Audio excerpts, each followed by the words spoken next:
was going on there. What I went through is not important. I need to get this message out. This was not a natural disaster. This was a direct energy attack on the people and the place of Maui. They came in and they took control.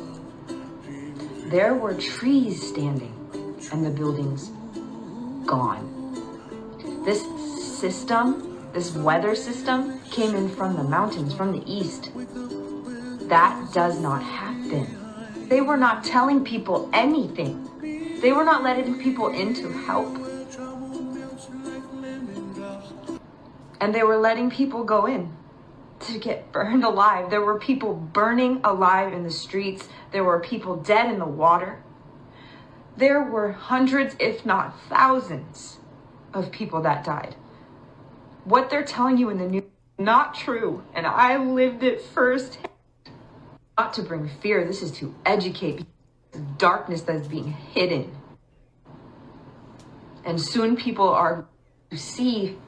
Lack of warning. No alarms, no warning, nothing. Not even police rolling by telling us to evacuate or anything. Hawaii actually claims the largest integrated outdoor warning siren system in the world, and the state's governor told us, "We'll know soon whether or not they did enough to get those sirens going." Phone alerts and local TV radio broadcasts did go out, though around the time power and cell service were down. We felt like we were winning.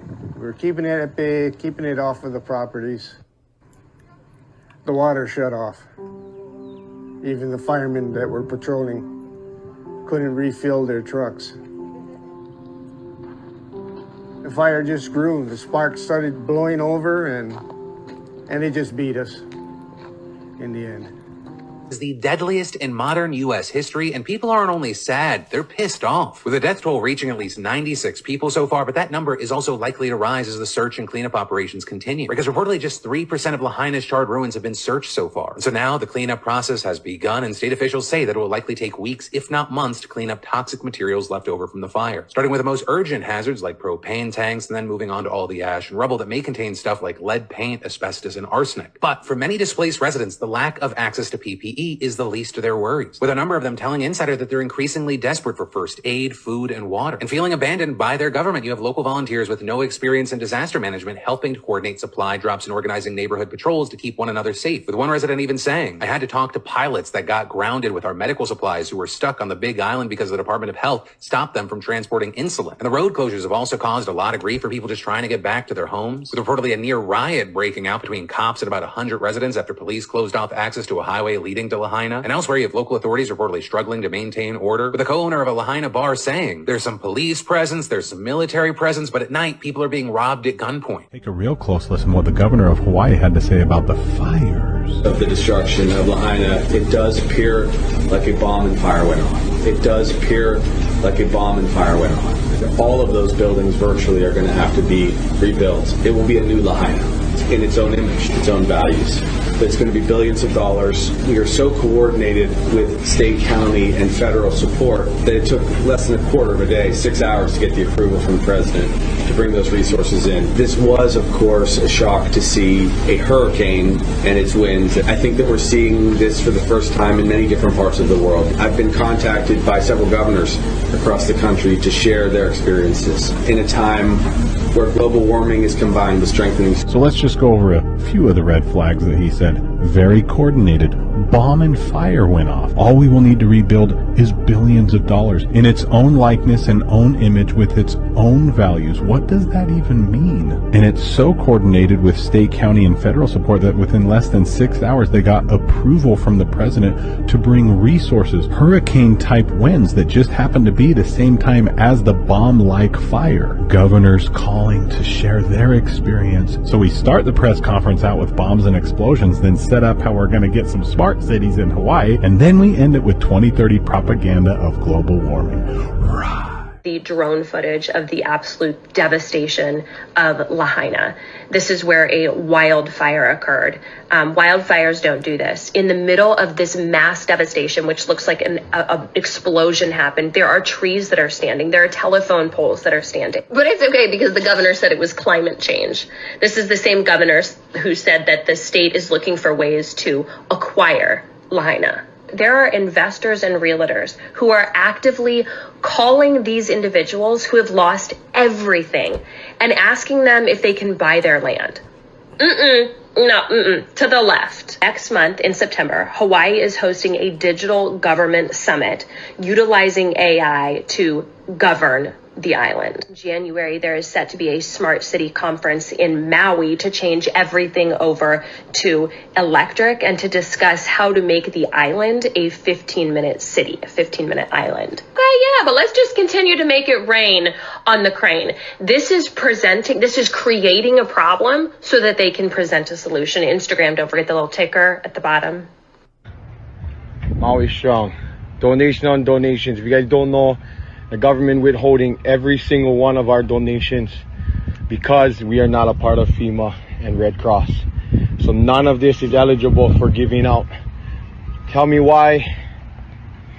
I have no freaking clue. But Maui, we out here. Lahaina, we trying to help you guys, bro, but they not letting us. But we're gonna keep pumping. All this stuff gonna get there, bro.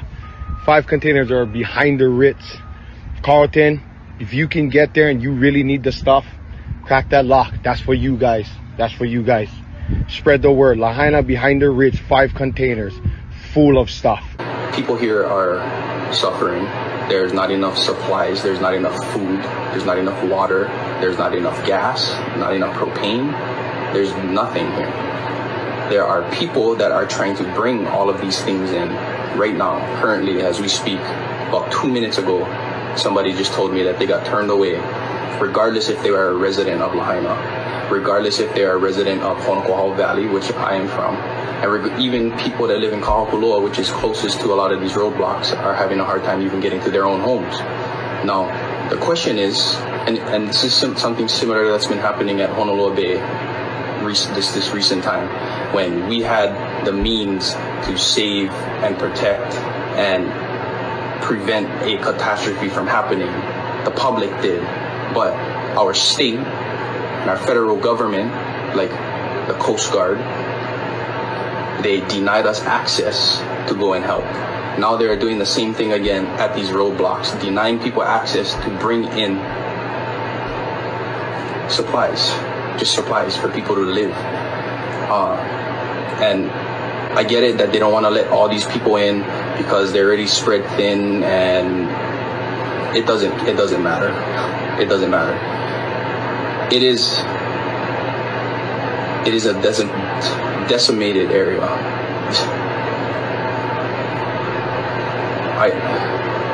I can't even tell you what the things that I've seen, and people want to leave. There are people here that want to leave, but they don't have gas to put in their car to leave. People are trying to bring gas in so that these people can just jump in their car and leave Lahaina. Take away the strain from the shelters, take away the strain from the food and water that they're taking from when they have a place that they can go to. Hawaiian government officials in the areas that were just affected by the wildfires passed a law saying that that land could not be redistricted for new building permits unless some type of a serious natural disaster occurred. Serious natural disaster occurred. And what did we have happen through those 3 districts of very sacred land to the Hawaiians? A very serious natural disaster. I'm not going to get into space lasers and all of that shit, but people called their insurance companies after the fire, and the insurance companies, for the first time, informed them that there was zoning infractions on their land, so they would not honor their insurance policies. And within 24 hours of these people losing their homes, the same developers who the Hawaiian elders fought in court to have that law passed are already calling these people and making them offers for their homes. This is what happens when the government sticks their fingers in everything. The government's in the insurance industry. They're talking to people who are paying for their campaigns, which are the buyers of this land. And they say to these people, hey, let us know when they call you to get their insurance claims, and let us know when you deny them so we can then give them a call right away. and scoop in and swoop in and be the heroes. So they're going to get this land that they're going to develop into millions of dollars worth of property, and the Hawaiian elders are going to get fuck all. They're going to get screwed over. And this happens everywhere. There's too many coincidences for this not to be shady. Wake up. Investors and realtors calling the families who lost their home, offering to buy their land. How dare you do that to our community right now?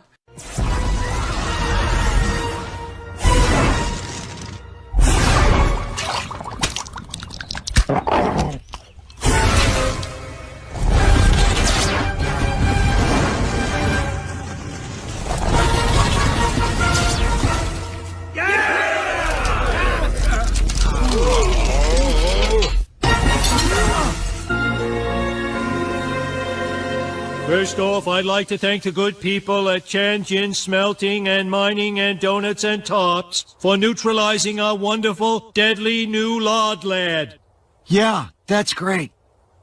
They'll grow back. The time for mourning and blaming our mayors has passed. We will rebuild. We will rebuild. We will rebuild. We will rebuild. We will rebuild.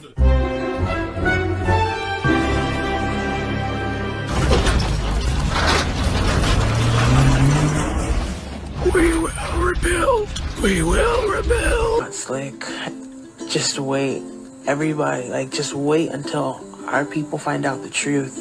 They know how powerful we all are together. And if everybody knew what really happened, and if we all stood up against it, it's done. Especially as Islanders, do you know how unified we all are? We're a unit. I'm gonna share the photo, but y'all, did y'all know that they shut the water off? They shut all the water off. So some people, I seen a video saying like, oh, this smart man used the water hose to fight off the fire from his house. Everybody tried. The water was off. Not only that, all the children were home because school was canceled that day. They were all home. And the parents weren't there to evacuate them.